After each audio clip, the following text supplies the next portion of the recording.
Very good morning बच्चों। कैसे हैं आप सभी लोग। आज 6 डेज हमारा होने जा रहा है। हम लोग एक 4-5 डेज के गैप के बाद फिर अपना लेक्चर हम लोगों ने स्टार्ट किया। अब हम लोग आगे उसी में कंटिन्यू करके चलते हैं। ट्राई करते हैं कि नेक्स्ट वीक हमारा लेसन ये कंप्लीट होगा। देन हम लोग प्रैक्टिस सेशन जब करेंगे तो आपको भी मज़ा आएगा कि देव क्लासेस से मैंने जितना कुछ भी पढ़ा, क्या हम उससे रिवीजन करने के बाद हम अपने प्रैक्टिस सेट को कंप्लीट कर पा रहे या नहीं कर पा रहे हैं।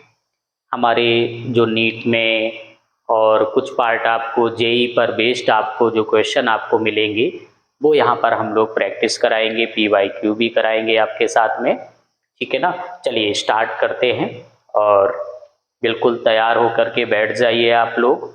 आज दिन भी बहुत अच्छा है, बाबा का दिन है आज, तो बाबा का नाम लेके स्टार्ट करते हैं। ठीक है ना। ओके,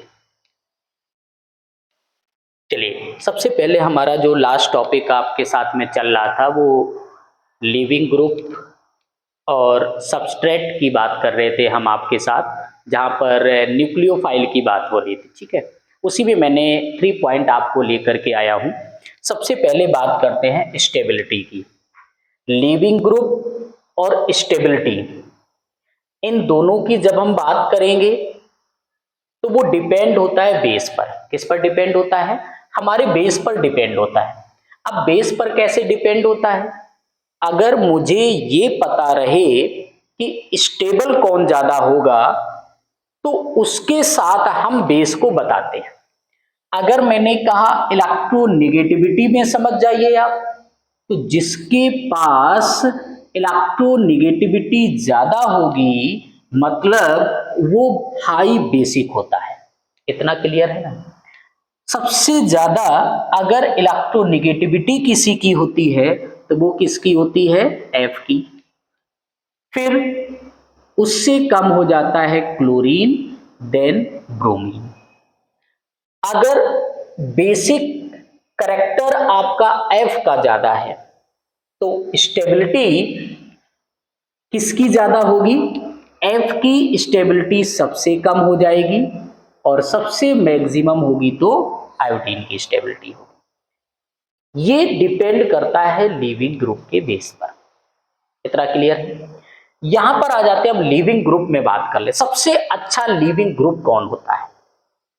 आपने पढ़ा है लिविंग ग्रुप अच्छा कौन हुआ, मतलब जिसका फोर्स ऑफ अट्रैक्शन न्यूक्लियस से कम हुआ, इजिली वहां से डिस्प्लेस हो जाएगा।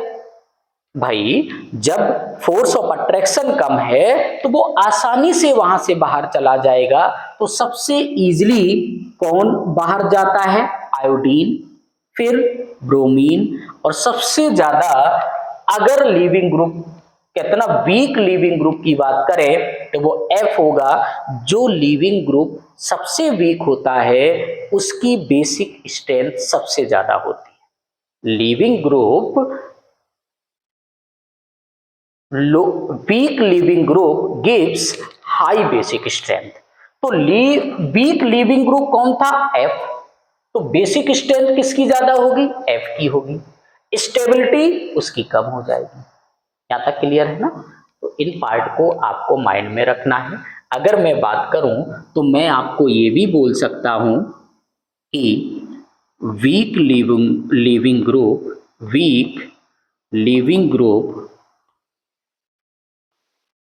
gives high basic character। जो लिविंग ग्रुप सबसे वीक होगा उसका बेसिक कैरेक्टर सबसे हाई होगा। इतना क्लियर है ना। चलिए अब इसी के बाद अब हम लोग आते हैं कि हमें जिन पर बेस्ड क्वेश्चन मिलेंगे उनकी बात करके चलते हैं। नेक्स्ट पॉइंट पर आते हैं। अब आता है हमारे पास सॉल्वेंट। इस सॉल्वेंट के 2 पार्ट हमें पढ़ने होंगे। Solvent divide into 2 part. एक होगा पोलर प्रोटिक सॉल्वेंट, एक होगा पोलर एप्रोटिक सॉल्वेंट। पहले तो बात कर लेते हैं कि सॉल्वेंट क्या होता है। कि जब हम सॉल्वेंट की बात करते हैं तो सॉल्वेंट का मतलब सॉल्यूट डिसॉल्व, जिसमें सॉल्यूट डिसॉल्व हो जाए वो सॉल्वेंट होगा। हम पढ़ रहे हैं एल्काइल हैलाइड, तो मैं आपको बताऊंगा कि एल्काइल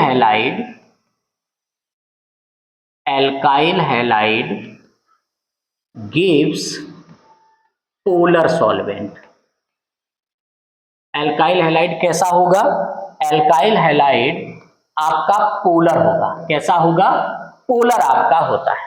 इतना क्लियर है? एल्काइल हैलाइड कैसा होता है? आपने कहा सर एल्काइल हैलाइड हमारा पोलर होता है। इसी में दो पार्ट आपको डिवाइड किए मैंने। दो पार्ट कौन कौन से डिवाइड किए? फर्स्ट पार्ट में हमने बात की पोलर प्रोटिक सॉल्वेंट होगा, एक पोलर एप्रोटिक सॉल्वेंट होगा। आप कहते हैं सर पोलर प्रोटिक और एप्रोटिक में डिफरेंस क्या होता है? अब मैं इसके डिफरेंस की बात आपसे करता हूं। फर्स्ट पॉइंट पर आते हैं। जो पोलर प्रोटिक सॉल्वेंट होता है, such type of solvent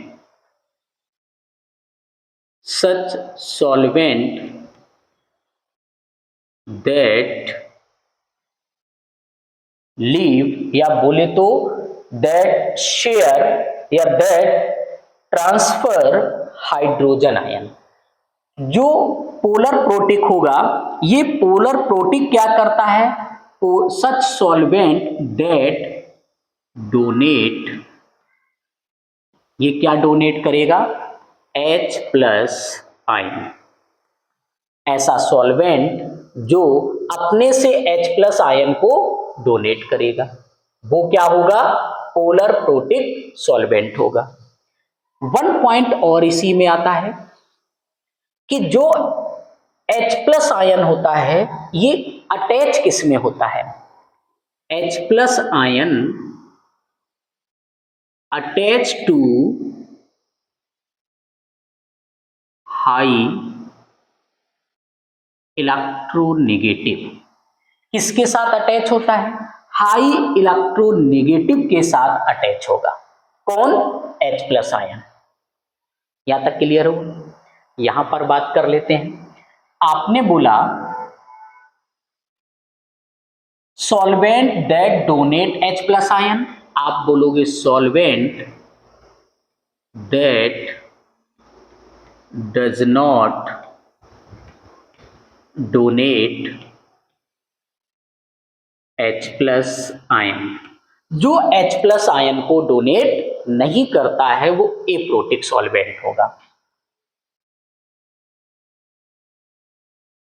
H+ ion does not attach to high electronegative. यहां पर जो H+ होगा वो हाई इलेक्ट्रोनेगेटिव के साथ अटैच भी नहीं होगा। अब आपसे बात करते हैं, कुछ एग्जाम्पल को लेकर के चलते हैं जहां पर हम इन सभी को एक्सप्लेन करेंगे। पहले एग्जाम्पल में हम बात करते हैं। एक और भी पॉइंट मेरे माइंड में आता है, हम उसको भी पहले आपको देंगे। Solvate contains both anion and cation। इस पोलर प्रोटिक में जो सॉल्वेट होगा उसमें कटायन भी होगा और अनायन भी होगा। यहां तक क्लियर है ना? मीन्स पोलर प्रोटिक सॉल्वेंट उसको बोलेंगे जिसके पास अनायन और कटायन दोनों प्रेजेंट होते हैं। आप कहते हैं सर इस टाइप से कोई एग्जाम्पल हमारे पास? तो मैंने आपसे बोला एक फर्स्ट एग्जाम्पल में लेते हैं। आपने नेम सुना होगा वाटर, सुना है? H2O होता है।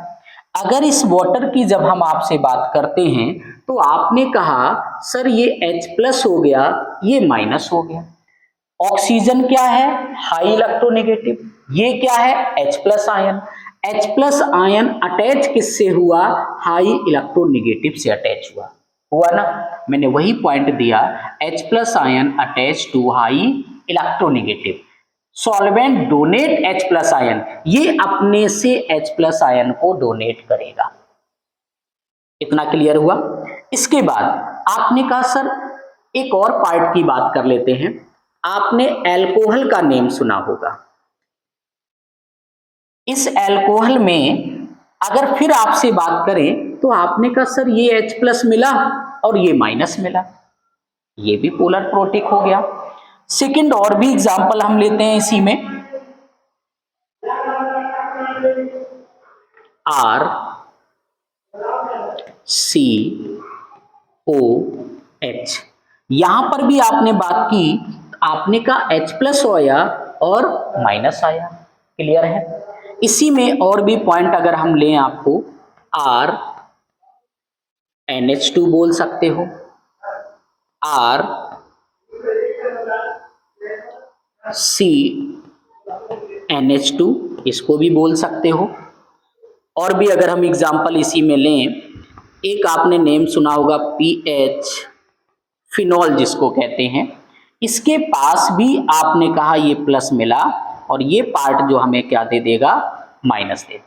इतना क्लियर है। इन सभी के पास H प्लस मिलेगा, ये हाई इलेक्ट्रोनेगेटिव हो गया, H प्लस मिला हाई इलेक्ट्रोनेगेटिव हो गया, H प्लस मिला हाई इलेक्ट्रोनेगेटिव हो गया, H प्लस मिला हाई इलेक्ट्रोनेगेटिव हो गया, H प्लस मिला हाई इलेक्ट्रोनेगेटिव से अटैच हो गया।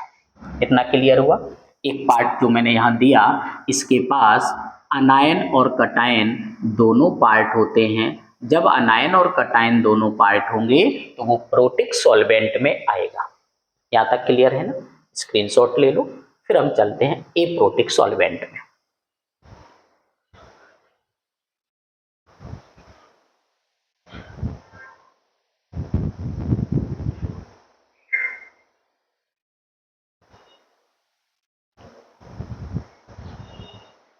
हो गया।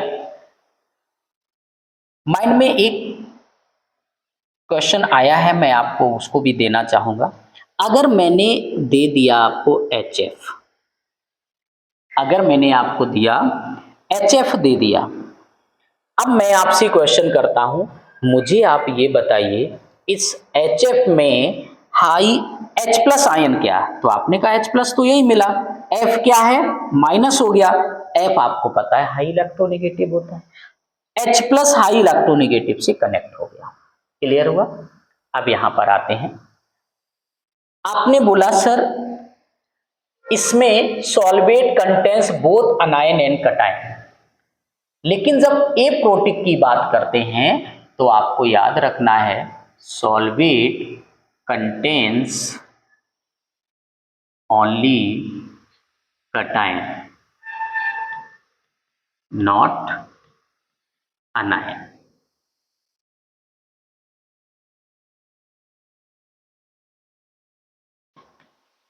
इसमें आपको याद रखना है कि जब हम बात करते हैं एप्रोटिक में तो इसके पास केवल कटायन होता है, इसमें अनायन आपका प्रेजेंट नहीं होता है। सिर्फ इसके पास क्या होता है, कटायन होता है, अनायन इसके पास प्रेजेंट नहीं होता है। यहां तक क्लियर है ना। आपने कहा सर प्रोटिक क्या था, अनायन और कटायन दोनों मिला, देखिए प्लस मिला कटायन हो गया, माइनस मिला अनायन हो गया। उसमें क्या होगा, केवल आपका कटायन मिलेगा, अनायन वहां पर आपका प्रेजेंट नहीं होगा। क्लियर। अब आप कहते हैं कुछ एग्जाम्पल हैं इनकी, तो वहां पर भी हम आपको एग्जाम्पल लेकर के चलते हैं। फर्स्ट पॉइंट में देते हैं DMSO। एक और एग्जाम्पल, आप पहले एग्जाम्पल लिखते हैं, सेकेंड DMF। आप कहते हैं सर ये है क्या, व्हाट इज दिस, क्या है ये। तो जब हम इसकी बात करेंगे आपसे तो मैंने कहा ये होते क्या हैं, पहले हम आपको नेम देंगे जो हमने यहां पर आपको नोट करके दिया। मैंने कहा DMSO क्या होता है, D का मतलब डाई, M का मतलब मिथाइल, SO का मतलब सल्फोक्साइड, डाई मिथाइल सल्फोक्साइड। क्या बोलोगे? Di methyl sulphoxide. अब आपने कहा सर ये डाई मिथाइल सल्फोक्साइड तो हुआ, तो इस डाई मिथाइल सल्फोक्साइड का क्या कोई फॉर्मूला होता है, क्या कोई स्ट्रक्चर होता है? आपने सल्फर के साथ फॉर्मेशन जरूर पढ़ा होगा, पढ़ा है ना? जो सल्फर के साथ आपने फॉर्मेशन पढ़ा, उसी फॉर्मेशन में हम सल्फर के आउटर मोस्ट को याद रखना कितने बॉन्ड बनाता है, देन आपको ये याद रखना उसमें डाई मिथाइल को अटैच करना है, देन आपका जो फॉर्मेशन आएगा ऑक्साइड मतलब डबल बॉन्ड से O होगा, जो स्ट्रक्चर बनकर के आएगा वो डाई मिथाइल सल्फोक्साइड को आपको मिलेगा। अगर आप इसी में कहते हैं कि अगर हम स्ट्रक्चर अभी आपको दें तो डाई मिथाइल सल्फोक्साइड का स्ट्रक्चर क्या होगा? पहले आपने कहा मैंने सल्फर दिया, ऑक्साइड है तो माइनस दे दिया, डाई मिथाइल है तो आप इसमें 2 मिथाइल अटैच कर दो, डाई मिथाइल सल्फोक्साइड हो गया। इतना क्लियर है? इसी को बोला जाता है डाई मिथाइल सल्फोक्साइड। अब अगला मैंने एग्जांपल दिया DMF। अब इस DMF की बात करते हैं। अगर हमने DMF की बात की, अब आपसे मैं कहता हूं कि बताओ इसका फुल फॉर्म क्या होता है, तो आपने कहा DM का मतलब di methyl, F means for amide, di methyl form amide. Di methyl फिर से माइंड में आया कि CH3 2 टाइम अटैच होगा, डाई मिथाइल हो गया। अमाइड आपको पता होगा नाइट्रोजन के साथ अटैच होता है, क्या 2 हाइड्रोजन होंगे, दोनों हाइड्रोजन को डिस्प्लेस कर दोगे, वहां पर अटैच क्या कर दोगे? मिथाइल अटैच कर दोगे, तो इसको क्या बोलोगे? Di methyl for amide. Next part पर आते हैं।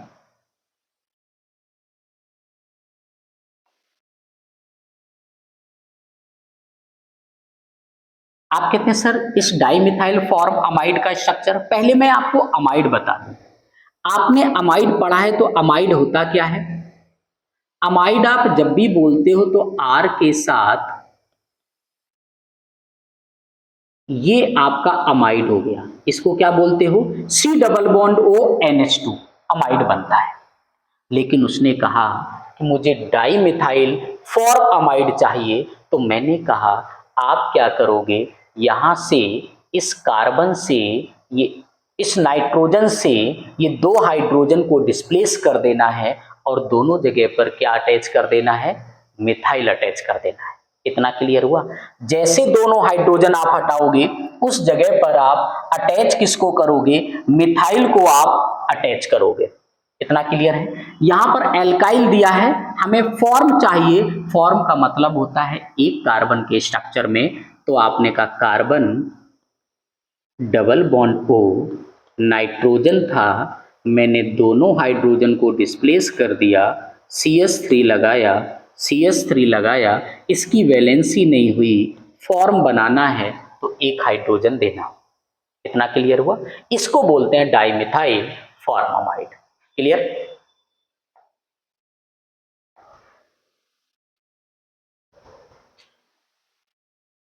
थर्ड नंबर पर आते हैं DMA। इसको क्या बोलते हो? डाइमिथाइल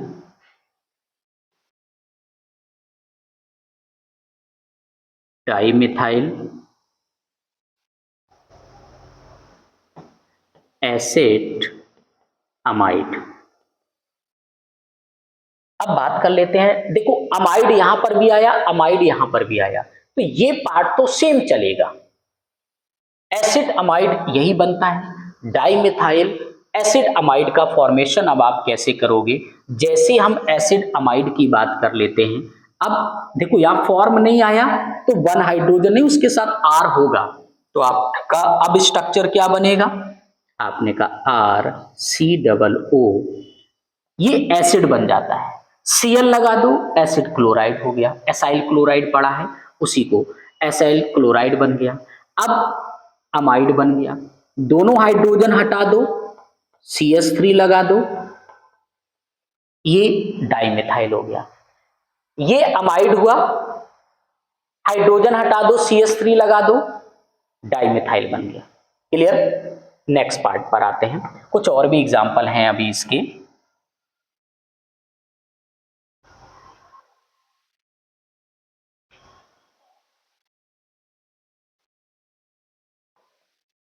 HMPA, इसको क्या बोलोगे? H का मतलब आप समझते होंगे, H means hexa, M means methyl, A means amide, P means phosphorus आता है। नेम क्या लिखेंगे?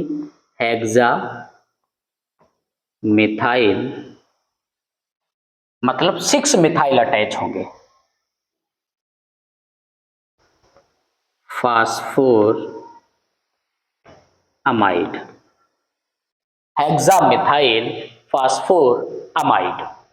आप कहते हैं सर इसके भी स्ट्रक्चर की बात कर लेते हैं। हेक्सा मिथाइल फास्फोर अमाइड का क्या स्ट्रक्चर होगा? हेक्सा मिथाइल का मतलब हो गया कि 6 हाइड्रोजन मिथाइल ग्रुप होने चाहिए, नाइट्रोजन 2 मिथाइल ग्रुप लेता है, अमाइड बना है, अमाइड है तो NH2 होता है अमाइड में, इसके पास केवल 2 CH3 अटैच हो सकते हैं, मुझे अटैच करना है 6, तो बताइए अमाइड ग्रुप कितने बनेंगे? 3 बनेंगे। कितने बनेंगे? 3 बनेंगे। तो आपने कहा सर जब इसके स्ट्रक्चर की बात करें तो आपने कहा फास्फोरस लेंगे, फास्फोरस के साथ इधर नाइट्रोजन लगा, इधर भी नाइट्रोजन लगा, एक नाइट्रोजन यहां लगा दिया।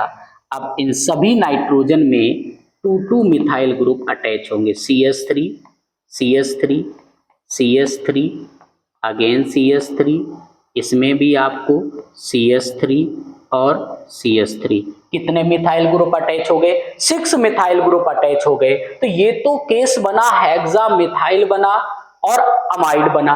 अमाइड के केस में जब भी आते हैं तो आपके माइंड में आपको याद रखना है कि अमाइड बनने के लिए उसमें डबल बॉन्ड से O होना चाहिए, तो वो ऑक्सीजन लगेगा। इतना क्लियर हुआ? क्योंकि अपनी bonding 5 outer most shell electron होते हैं फास्फोरस में, तो वो 5 इलेक्ट्रॉन को शेयरिंग बनाएगा। इतना क्लियर हुआ? इसको बोलते हैं hexa methyl phosphor amide. Screenshot ले लो, फिर हम चलते हैं इसके बाद अगले पॉइंट पर अपने स्टार्ट करते हैं। फर्स्ट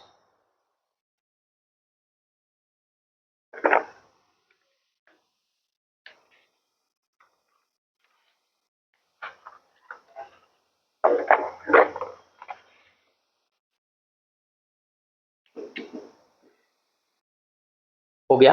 चलिए नेक्स्ट पार्ट पर आते हैं।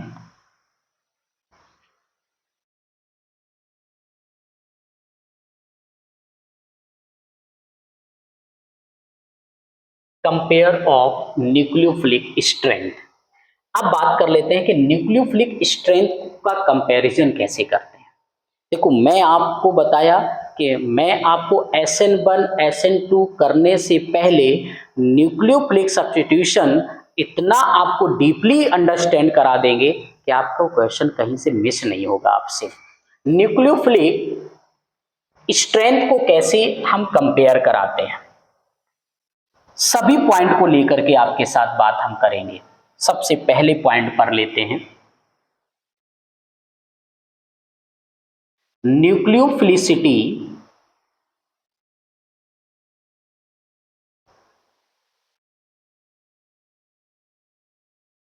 अगर हम न्यूक्लियोफिलिसिटी की बात करें, वही न्यूक्लियोफिलिसिटी की बात करें तो हमारे पास 2 पार्ट पहले, हम 2 कंडीशन पहले लेते हैं। एक जिसके पास चार्ज होगा, एक जो न्यूट्रल होगा। जैसे नेगेटिव चार्ज स्पीसीज और यहां पर न्यूट्रल स्पीसीज। अब अगर मैं आपसे बात करूं कि नेगेटिव पार्ट और न्यूट्रल स्पीसीज में आप किसको ज्यादा न्यूक्लियोफिलिसिटी देंगे। तो आपको याद रखना, अगर नेगेटिव चार्ज है तो नेगेटिव चार्ज के पास सबसे ज्यादा न्यूक्लियोफिलिसिटी होगी as compare to neutral species. पहली कंडीशन याद रखना। अब बात कर लेते हैं सेकेंड कंडीशन पर।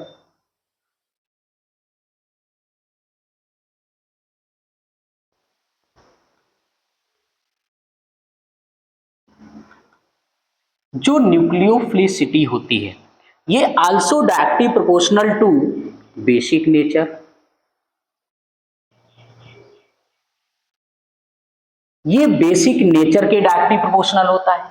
बेसिक नेचर जैसा होता है न्यूक्लियोफिलिसिटी वैसे ही शो करेगी, वो डायरेक्टली प्रोपोर्शनल होता है। बेसिक नेचर ज्यादा होगा न्यूक्लियोफिलिसिटी ज्यादा होगी, बेसिक नेचर कम होगा न्यूक्लियोफिलिसिटी कम हो जाएगी। इतना क्लियर है?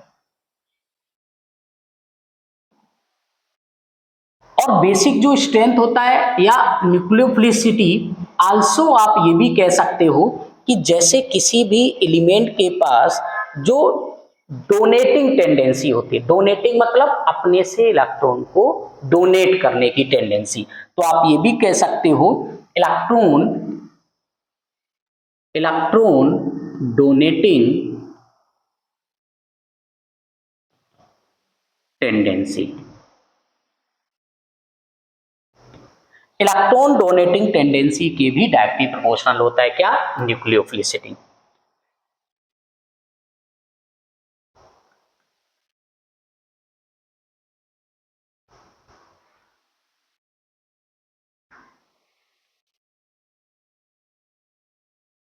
अब फिर से बात करते हैं जो न्यूक्लियोफिलिसिटी होती है, इसको अब दो कंडीशन में आपसे बात करते हैं। अगर कभी एक सीरीज दे दी जाए और उसमें सारे पार्ट आपको किसके हों, अगर वो किसी एक पीरियड को शो करें, हो सकता है वो किसी पीरियड के एलिमेंट हो और हो सकता है वो किसी ग्रुप के एलिमेंट हों। अगर वो पीरियड के एलिमेंट होंगे तो आप कंडीशन क्या बोलोगे? ग्रुप में अगर सारे एक ही ग्रुप के हुए आप किस नेचर को लोगे? अगर वो सारे एक ही पीरियड के हुए तो किस नेचर को लोगे? उन पर भी बात करनी, क्योंकि हर कंडीशन आपको देंगे।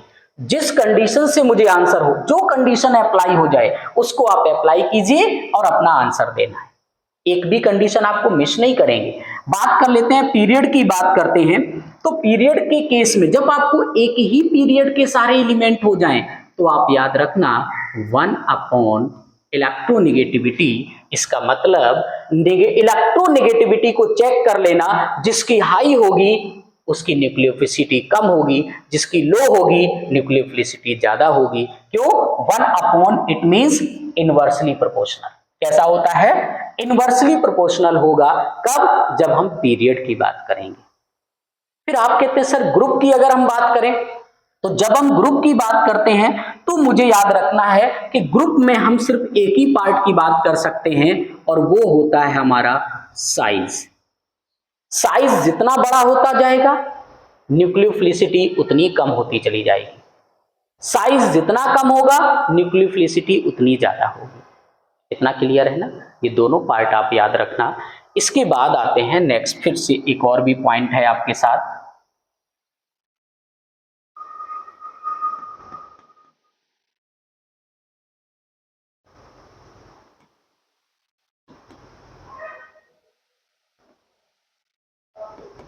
जो न्यूक्लियोफिलिसिटी होती है, इस न्यूक्लियोफिलिसिटी को अब हम किस तरीके से बात करें? आपको याद होगा मैंने अभी सॉल्वेंट बताया है। सॉल्वेंट के दो केस दिए हैं। एक केस मैंने ये दिया था पोलर प्रोटिक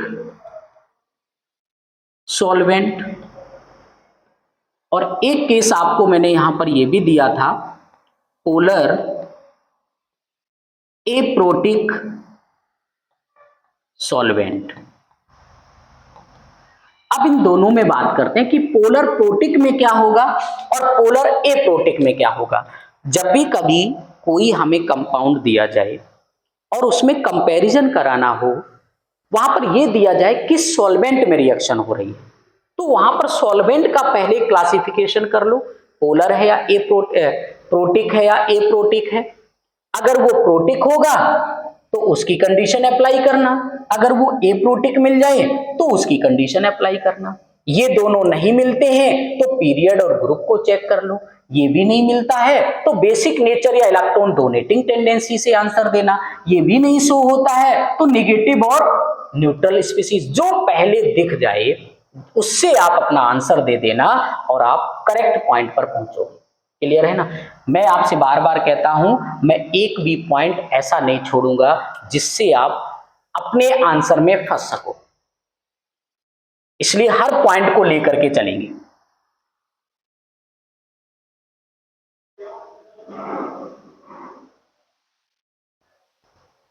जब पोलर प्रोटिक सॉल्वेंट होगा तो इसमें आपको याद रखना है पोलर प्रोटिक में कि जो न्यूक्लियोफाइल पावर होगा ये directly proportional to size of atom. Nucleophile की जो पावर होगी मींस न्यूक्लियोफिलिसिटी होगी पोलर सॉल्वेंट में, वो साइज के अकॉर्डिंग होगी। जिसका साइज बड़ा होगा उसमें न्यूक्लियोफाइल पावर ज्यादा होगी, न्यूक्लियोफिलिसिटी उसकी ज्यादा होगी। फिर आप कहते हैं सर पोलर एप्रोटिक में क्या देखेंगे? तो मैंने कहा पोलर एप्रोटिक में भी न्यूक्लियोफाइल की जब पावर की बात करोगे तो ये भी डायरेक्टली प्रोपोर्शनल होगा। किसके होगा? बेसिक स्ट्रेंथ के बोला जाएगा। किसके बोला जाएगा? बेसिक स्ट्रेंथ से डायरेक्टली प्रोपोर्शनल होगा। इतना क्लियर हुआ? यहां तक के पार्ट आप माइंड में रखना। इन सभी पॉइंट पर अब हम आपको एक क्वेश्चन का कलेक्शन है, मैं उन क्वेश्चन पर बात आपके साथ करता हूं। आप इसको एक बार स्क्रीनशॉट लो इसका, और उसके बाद सामने कॉपी को रखना, और देन हमारी क्वेश्चन आगे मिलेंगे अगली स्क्रीन पर। उन क्वेश्चन को अपने अकॉर्डिंग आप सॉल्व करना। आप देखेंगे हर क्वेश्चन का आंसर आप दे सकते हैं। क्लियर है ना? चलिए स्क्रीनशॉट ले लो, फिर हम स्टार्ट करते हैं।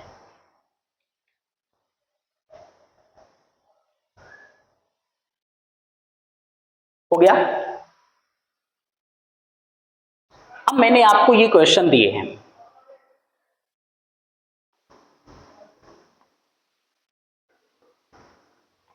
कंपेयर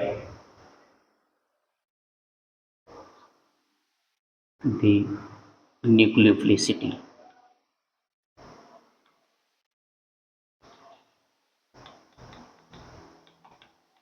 न्यूक्लियोफिलिसिटी को कंपेयर करना है।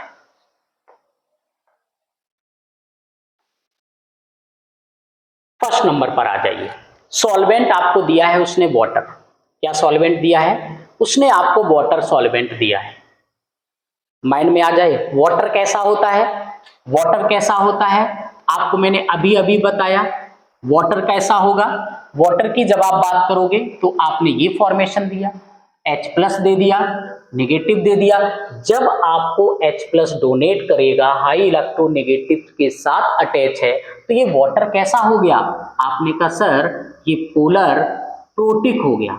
कैसा हो गया? पोलर प्रोटिक हो गया। अब पोलर प्रोटिक में हम किसकी बात करते हैं? तो भाई पोलर प्रोटिक में आप जब बात करते हो तो न्यूक्लियोफाइल की जो पावर है वो किसके डायरेक्टली प्रोपोर्शनल होगी? साइज ऑफ एटम के डायरेक्टली प्रोपोर्शनल होगी। यहां पर आप चेक करो किसका साइज ऑफ एटम ज्यादा होगा, उसकी न्यूक्लियोफिलिसिटी ज्यादा होगी। आपने कहा सर आयोडीन का साइज ज्यादा होता है, इससे कम ब्रोमीन हो गया, इससे कम फ्लोरीन हो गया। क्लियर? सेकेंड पार्ट पर आ जाइए। यहां पर उसने आपको कोई भी सॉल्वेंट नहीं दिया। अब आप कहते अब हम क्या करें? जब सॉल्वेंट नहीं दिया गया तो अब आप कहते हो कैसे चेक करें? मैंने कहा फ्लोरीन, क्लोरीन, ब्रोमीन, आयोडीन याद करो एक ही ग्रुप में होते हैं, और मैंने यहां पर आपको दिया है जब ग्रुप की बात करो तो साइज के इनवर्सली प्रोपोर्शनल होगा। कैसे होगा? इनवर्सली प्रोपोर्शनल होगा। जब हम ग्रुप की बात करेंगे तो यहां पर आपको क्या होगा? ग्रुप के साथ वो 1 साइज होगा। तो आपने कहा सर ये किस में बात करेंगे? इसमें तो हमें सभी सेम ग्रुप में मिल गए। ग्रुप के साथ क्या होता है? 1 साइज होता है। तो साइज किसका बड़ा? इसका। न्यूक्लियोफिलिसिटी इसकी क्या होगी? सबसे कम। साइज इसका सबसे छोटा, न्यूक्लियोफिलिसिटी सबसे ज्यादा। क्लियर है ना। अब आते हैं एक और भी पॉइंट मैंने यहां पर आपको दिया है, इसको मैं थोड़ा चेंज कर दूं आपके लिए। अगर यहां पर मैंने आपको सॉल्वेंट दे दिया DMA, डाइमिथाइल एसिड एमाइड। अब आपसे मैं बात करता हूं, अब आप इसकी बात करें। जैसे ही आपने DMA देखा, इसका मतलब क्या होता है, ये एप्रोटिक बन गया, पोलर एप्रोटिक बन गया। और एप्रोटिक की जब हम बात करते हैं तो एप्रोटिक के केस में इन सारी कंडीशन को ना लगा करके हमारे पास सिंपल हम एक ही पार्ट की बात करते हैं, जैसा साइज होता है। अब एप्रोटिक की तो बात ही नहीं कर रहे हैं, वहां पर तो कोई कंडीशन नहीं आती है। जब एप्रोटिक में आ जाए तो वहां पर सिर्फ आता है तो एक ही चीज आती है, ये डायरेक्टली प्रोपोर्शनल होगा किसके, बेसिक स्ट्रेंथ के। और आपको मैं अगर ले जाऊं सबसे पहले नंबर पर, आप देखना मैंने आपको एक पार्ट दिया था, ये बेसिक स्ट्रेंथ सबसे ज्यादा किसकी थी, फ्लोरीन की थी। वही कंडीशन आप वहां पर अप्लाई करें, सबसे ज्यादा बेसिक स्ट्रेंथ किसकी थी, फ्लोरीन की थी। तो आपने कहा सर ये सबसे ग्रेटर होगा, उससे कम होगा, उससे कम होगा। क्लियर हुआ। अब आ जाइए फोर्थ नंबर पे, OH और SH आपको दिया गया, आपको चार्ज भी दोनों में दिए गए हैं। अगर एक जगह प्लस होता, एक जगह कोई साइन नहीं होता, एक जगह माइनस होता तो आपको पता है चार्ज वाला ग्रेटर होता। अब OH और S, अब देखो H दोनों में सेम, छोड़ दो कोई मतलब नहीं उससे। S और O ये दोनों सेम ग्रुप की बात हो गई, कोई ना सेम ग्रुप। जब ग्रुप सेम आ जाए तो साइज को ले लेते हैं, जिसका साइज ग्रेटर होगा उसका न्यूक्लियोफिलिसिटी कम हो गई, क्योंकि ये इनवर्सली प्रोपोर्शनल होता है। कैसा होता है, इनवर्सली प्रोपोर्शनल होता है। तो आपने कहा O का ग्रेटर होगा, S स्मॉल होगा। लेकिन बात करते हैं सेकेंड पॉइंट में, यहां पर क्या दे दिया उसने, अब सॉल्वेंट दे दिया है, और ये कैसा है, पोलर प्रोटिक सॉल्वेंट हो गया।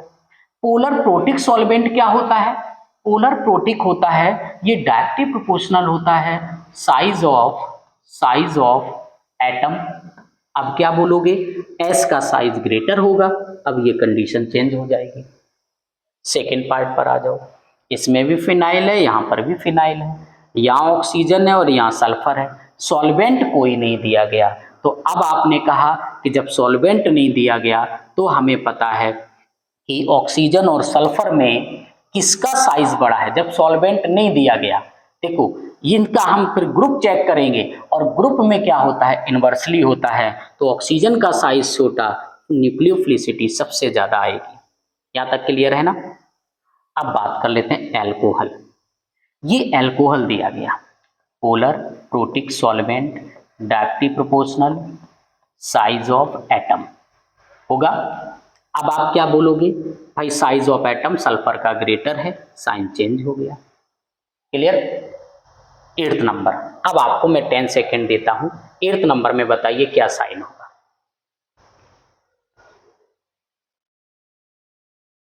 और सिंपल केस ले जाइए, ये हाइड्रोजन हाइड्रोजन छोड़ दीजिए, नाइट्रोजन और फास्फोरस को चेक करोगे, नाइट्रोजन भी उसी का है, फास्फोरस भी उसी का है, तो ग्रुप नंबर सेम है, 1 साइज होगा, नाइट्रोजन का स्मॉल तो ये ग्रेटर हो गया। सिंपल। जब कोई सॉल्वेंट नहीं दिया गया तो हम ग्रुप की बात करेंगे, और नाइट्रोजन और फास्फोरस क्या है, सेम ग्रुप के एलिमेंट होते हैं। क्लियर।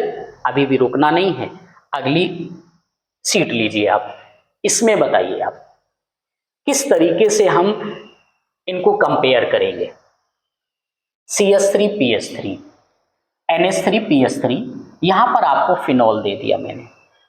जैसे मैंने यहां पर फिनॉल दिया, अब आप बताइए, आपने कहा सर अगर फिनॉल दे दिया तो ये तो पोलर प्रोटिक सॉल्वेंट हो गया, यहां तो डायरेक्टली प्रोपोर्शनल हो गया किसके, size of atom, directly proportional हो गया size of atom.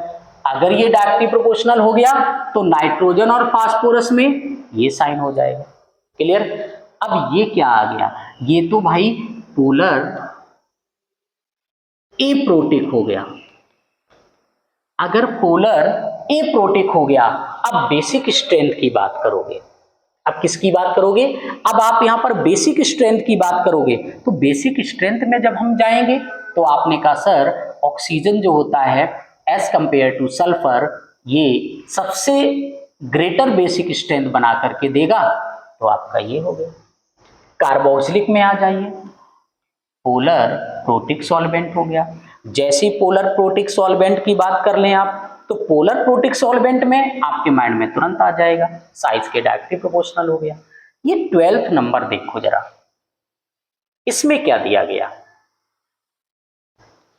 Hydrogen hydrogen छोड़ दो।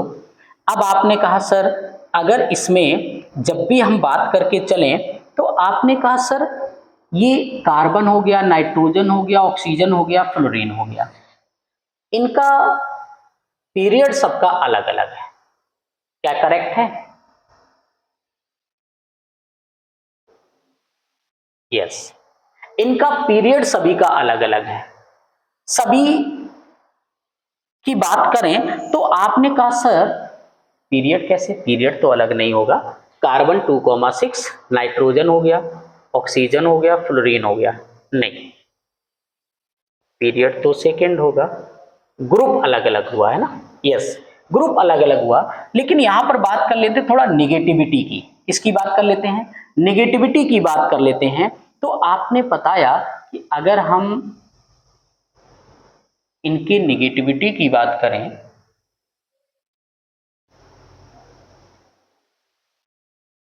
सेम ग्रुप तो नहीं है, है ना? Carbon, nitrogen, oxygen, fluorine, group अलग अलग हुआ है ना? ग्रुप अलग अलग हुआ तो अब हम इसमें ग्रुप ना देख करके हमें पीरियड देखना पड़ेगा, पीरियड देखना पड़ेगा। जैसे पीरियड को मैंने देखा तो इलेक्ट्रोनिगेटिविटी के साथ इन्वर्सली होता है। पीरियड क्या होता है? पीरियड जो होता है डायरेक्टली प्रोपोर्शनल 1 इलेक्ट्रोनिगेटिविटी होता है। तो फ्लोरीन की निगेटिविटी सबसे ज्यादा है, इसकी न्यूक्लियोफिलिसिटी सबसे कम हो गई, तो हमारा साइन क्या होगा? ये लगेगा। क्लियर है? 13 नंबर पर आ जाइए। यहां पर CH3O दिया गया, यहां पर बेंजीन में O लगा करके दे दिया उसने। अब इस केस में क्या करोगे? 3 क्वेश्चन है, आप एक बार साइन कीजिए।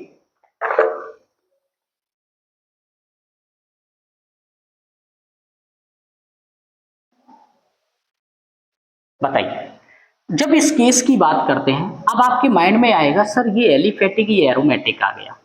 अगर ये बेंजीन का केस आ गया तो आपको पता है बेंजीन क्या करता है? रेजोनेंस बनाता है, टू फॉर्म रेजोनेंस। ये क्या बनाएगा? फॉर्म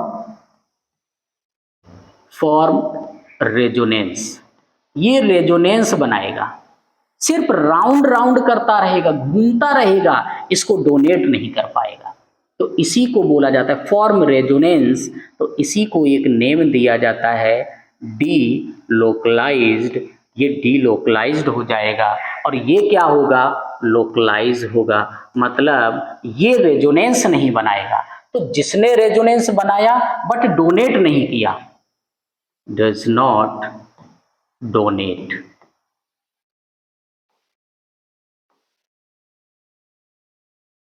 ये रेजोनेंस तो बनाएगा लेकिन अपने को डोनेट नहीं करेगा, ये लोकलाइज होगा या डी लोकलाइज होगा। तो इस कंडीशन में सबसे ज्यादा न्यूक्लियोफिलिसिटी कौन देगा? जो लोकलाइज होता है। क्लियर?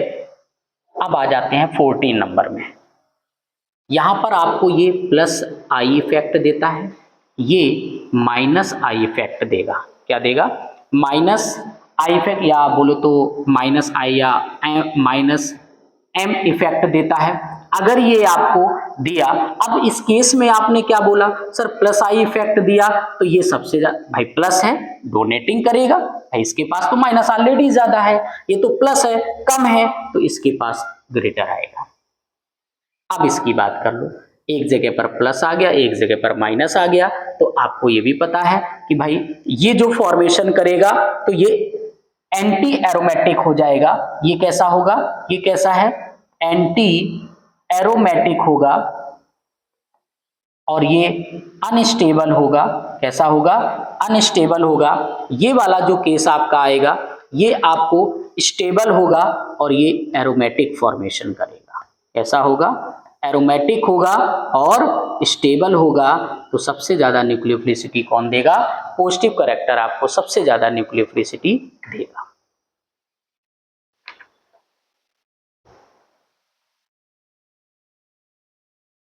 हो गया? चलिए स्क्रीनशॉट ले लेना आप। कुछ और भी क्वेश्चन है, एक सीट आपको और देते हैं। अब आप बताइए, 2 क्वेश्चन है आपके लिए, इसमें बताइए किस तरीके से फॉर्मेशन करोगे। वहां आपने देखा माइनस चार्ज लगा है, इसके पास कोई चार्ज नहीं लगा है, तो आपने अभी सबसे पहले पॉइंट में लिखा था जो चार्ज होगा सबसे ज्यादा न्यूक्लियोफिलिसिटी देता है। सेकेंड पार्ट में आ जाइए, आपने कहा ये O माइनस आया, ये OH आ गया, इसमें भी कह सकते हो ये सबसे ग्रेटर देगा। तो इस तरीके से हमें ये न्यूक्लियोफिलिसिटी पर बेस्ड कैसे कंपैरिजन करा करके हम लोग देते हैं, वहां के कुछ क्वेश्चन आपको दिए। अब आप और भी प्रैक्टिस में अपने क्वेश्चन कर सकते हैं, कोई डाउट होता है तो हम आपके साथ हैं।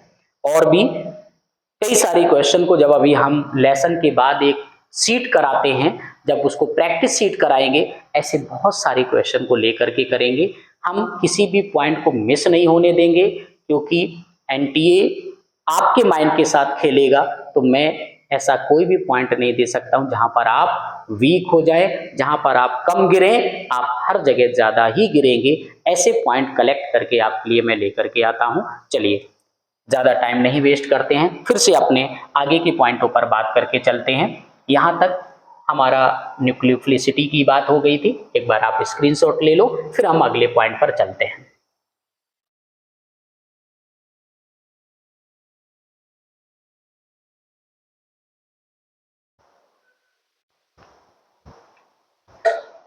चलिए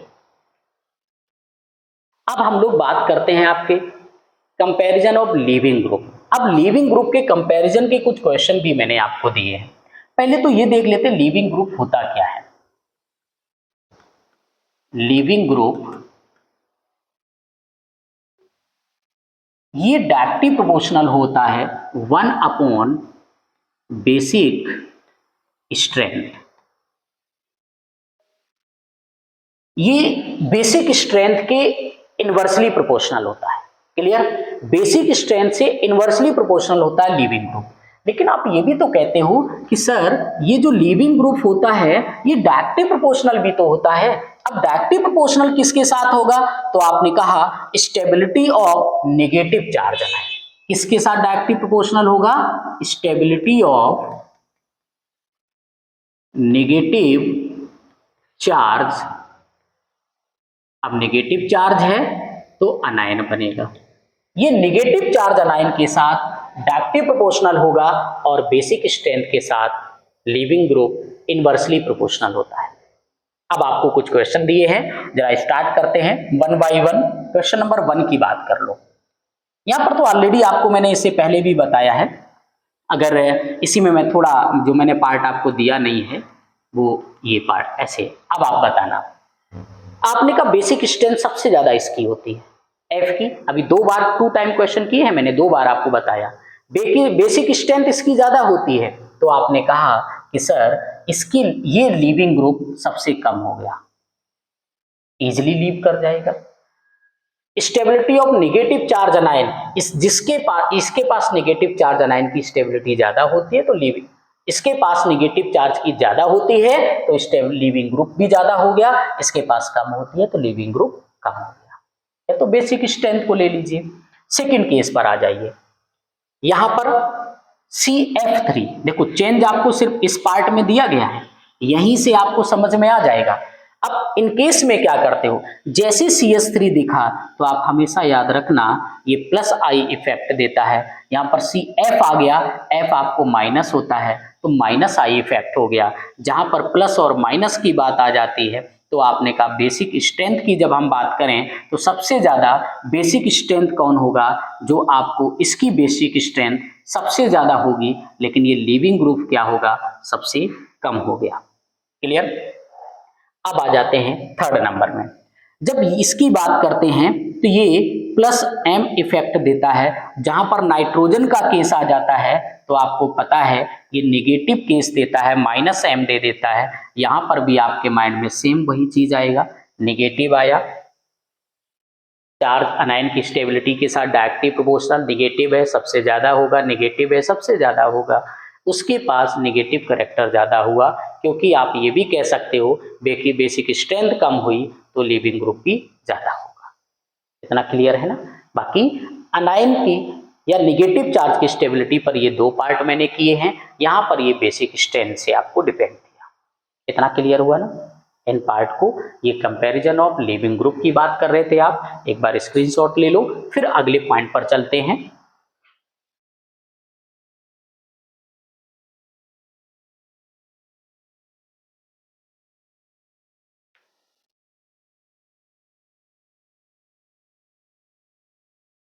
अब आ जाते हैं nucleophilic substitution of alkyl halide. जो एल्काइल हैलाइड होता है मतलब आरएक्स की बात करेंगे। सबसे पहले बात कर ले जो nucleophilic substitution of alkyl halide RX है। मैंने स्टार्टिंग में आपको एक पॉइंट दिया था, मैंने कहा ये हमारा न्यूक्लियोफाइल हुआ, जब भी रिएक्शन करता है वो आरएक्स के साथ, जब इसके साथ रिएक्शन करेगा तो ये फॉर्मेशन करके क्या देता है, मैंने दो पॉइंट आपको देना है। ये होता है, ये स्ट्रॉन्ग होता है, कैसा होता है, स्ट्रॉन्ग होता है, और ये जो होता है गुड लीविंग ग्रुप होता है, बहुत अच्छा लीविंग ग्रुप होता है एक्स। देन आपसे मैंने कहा अब ये फॉर्मेशन क्या करेगा, in the presence of solvent होता है, सॉल्वेंट भी इसके साथ होना चाहिए। जैसे इसने फॉर्मेशन किया तो आपने कहा ये अटैक करेगा, इसको शेयर करेगा, एक्स बाहर निकलेगा तो एक्स बाहर चला जाता है, आर के साथ न्यूक्लियोफाइल अटैच हो जाता है। क्लियर। इस बेस पर हम अपने सारी रिएक्शन को करके आपको देंगे, बहुत सारे पार्ट आपको मैं लेकर के आया हूं। चलिए सबसे पहले स्टार्ट करते हैं। OH माइनस, इसमें जो ये नेगेटिव हुआ, OH नेगेटिव हुआ, OR आपको नेगेटिव पार्ट शो करेगा, I नेगेटिव आपको शो करेगा। अब इसी तरीके से हम यहां पर भी बात करेंगे, पहले इसकी बात कर लें। यहां से ये जो OH है आएगा, जैसी रिएक्शन किया तो आपने कहा सर ROH बन गया, यहां से Na जो था वो X के साथ NaX रिलीज हो गया। क्या तक क्लियर है ना। इस केस में आ जाना, OH आया, जैसे OH आया ROH बन गया, H ने क्या किया, X लेकर के HX बाहर हो गया।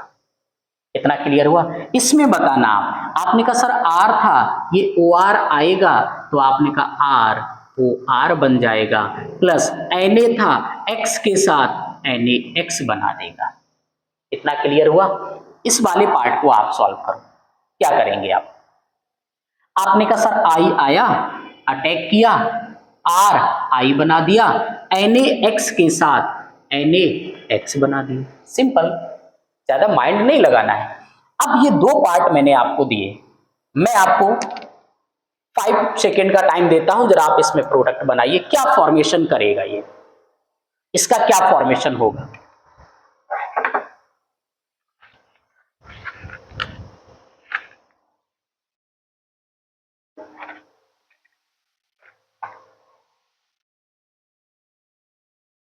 बताइए।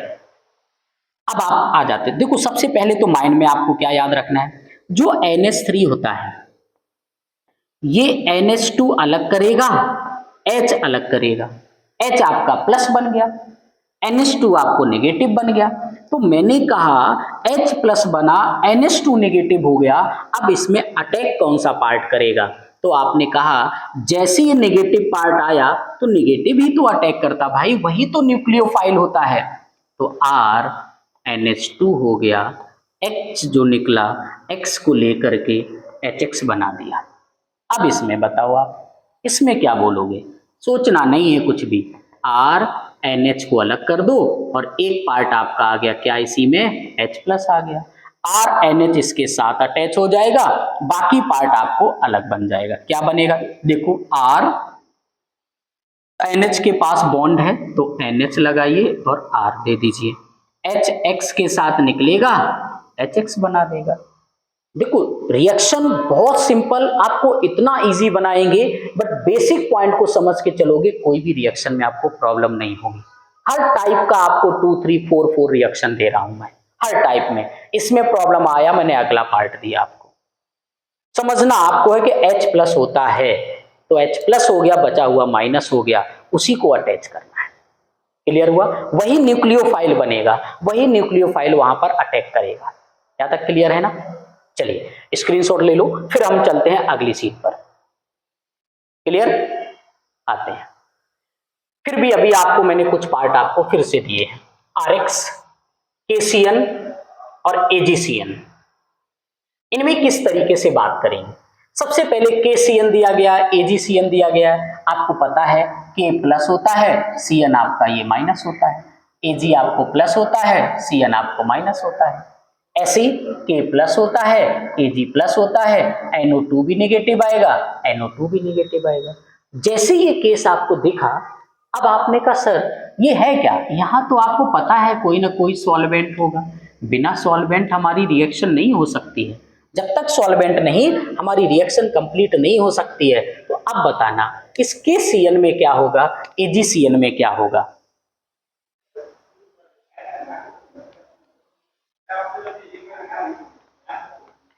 KCN की बात करते हैं तो आपने कहा ये आयनिक फॉर्मेशन होता है।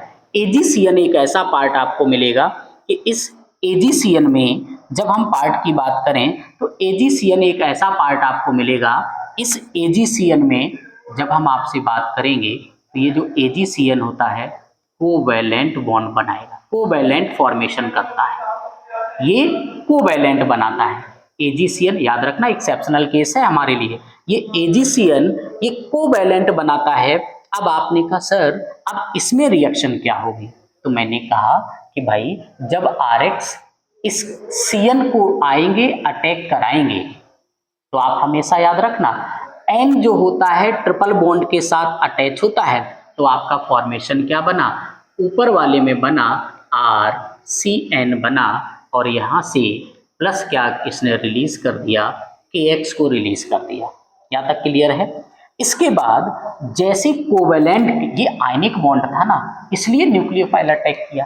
अब कोवेलेंट की बात करो तो ये जो लॉन पेयर फॉर्मेशन है ये आकर के यहां पर शेयरिंग कराएगा, तो आपका इसमें क्या प्रोडक्ट बनेगा? यहां पर जब प्रोडक्ट की बात करो तो आपने कहा सर R तो है हमारे पास, N अटैच होगा, N के साथ ये अटैच होगा ट्रिपल बॉन्ड के साथ, देन कार्बन आपको फॉर्मेशन कराएगा। यहां तक क्लियर है? अगर आप इसको थोड़ा चेंज करो, 1 मिनट, आप इसको थोड़ा चेंज करो।